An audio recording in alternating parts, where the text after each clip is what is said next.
everybody, it's Eric Pappenfuss. It's Friday, so it must be a buy day. And today we're going to do an entire buy day dedicated to the Rough Rider himself, the conservationist, the Peace Prize winner, the former President Teddy Roosevelt, and his love of stuffed animals. And by that, Amanda, I don't just mean the plush toy kind. I mean the kind that you would actually take to the taxidermist. But more on that in just a moment. Now, it all starts, of course, with a book sale and a book. And you remember over the summer we went to Newtown, Connecticut to a sale, and I brought you there on buy day? Of course. Yeah, well, there was an article about that sale in the Newtown Bee in which they went over all the amazing books at that sale. And look at the full page spread of all the things you could buy at that library sale. Well, there was one book, and it was owned by the former President Theodore Roosevelt, and they didn't sell it at the sale. But I wrote them fairly recently, now that the sale was over, and said, would you be willing to sell the book for a reduced price? And they said, yes, Amanda. And I went up and I picked it up, and here's that book. It is not just any book. It is The New Nationalism by Theodore Roosevelt.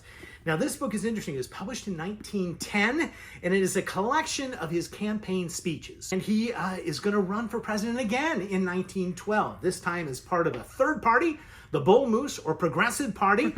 He believes the Republican Party has lost its way under Taft as president, and he's going to save the day. He runs to the third party, and he doesn't quite make it. He beats Taft, but he splits the Republican vote, and Wilson ends up winning the election. But what's neat about this book, Amanda, is that it is signed, in fact, by Theodore Roosevelt, and that is his signature, which is really, really, really cool. Now, let me show you the title page, too, so you can see what it is. Now, you may be asking yourself, well, what is the new nationalism?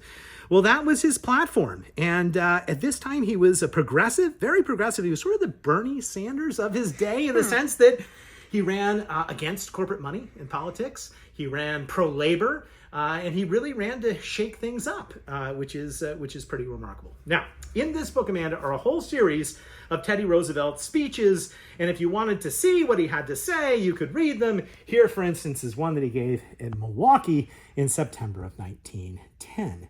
And what's interesting about the Milwaukee speech is that he would return to Milwaukee again during the actual campaign. And by the way, he gave some of these out along the campaign trail. That's probably where this came from.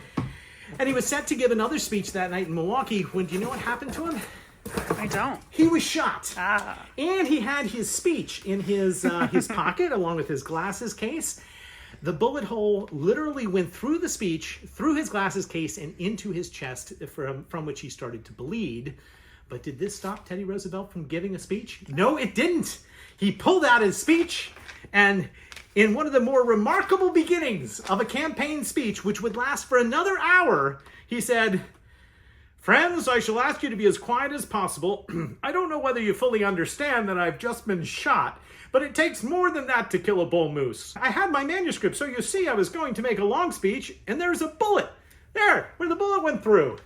And it probably saved me from going into my heart, and this bullet is in me now.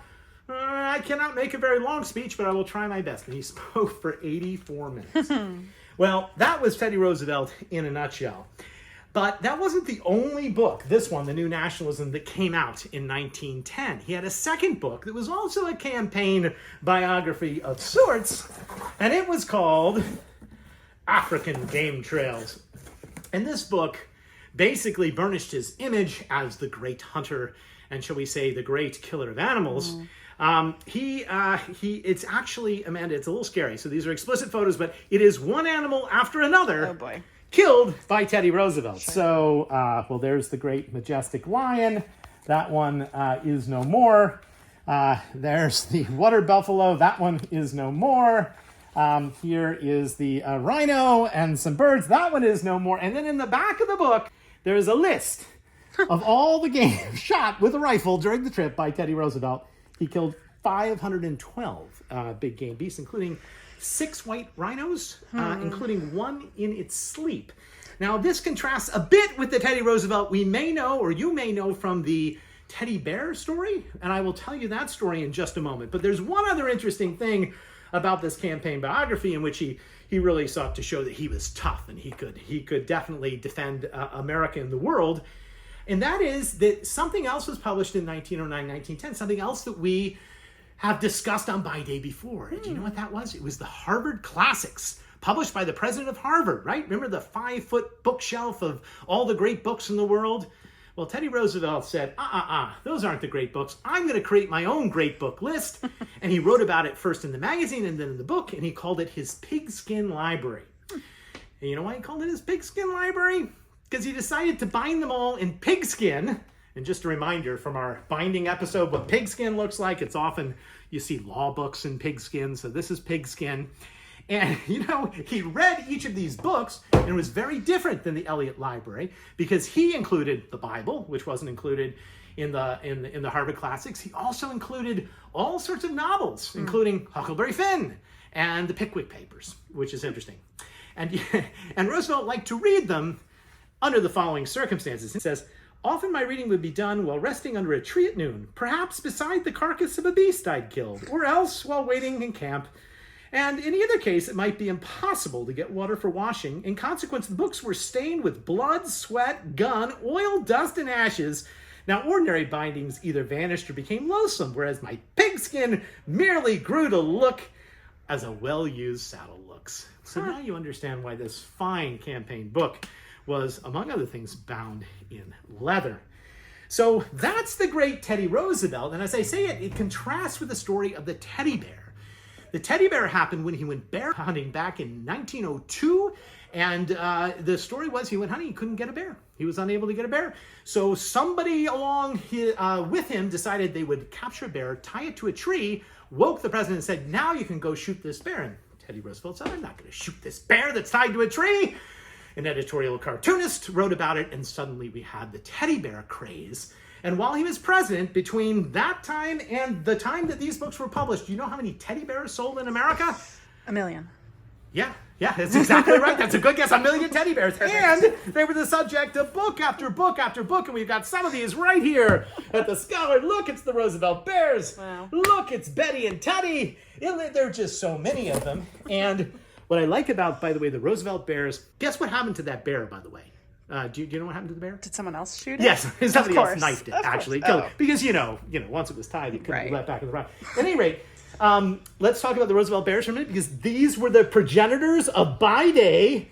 Because, look, they went to Boston. Yeah, remember that? Yep. Yes. And look, they went to a bookstore in Boston. Wow. And they read books. We did that right here on Buy Day. You know where else they went in Boston? Well, they went to the Bunker Hill Monuments. Of course. And they were not deterred. They climbed to the top of the Bunker Hill Monuments. And they also went to a place that we're going to be going in 2 weeks. Oh. You'll see it on Buy Day. Do you know where that is? It's Niagara Falls. The Roosevelt Bears went to Niagara Falls. And we'll take you there here in just a little bit. Now, I bring up the teddy bear just because this is also a good story.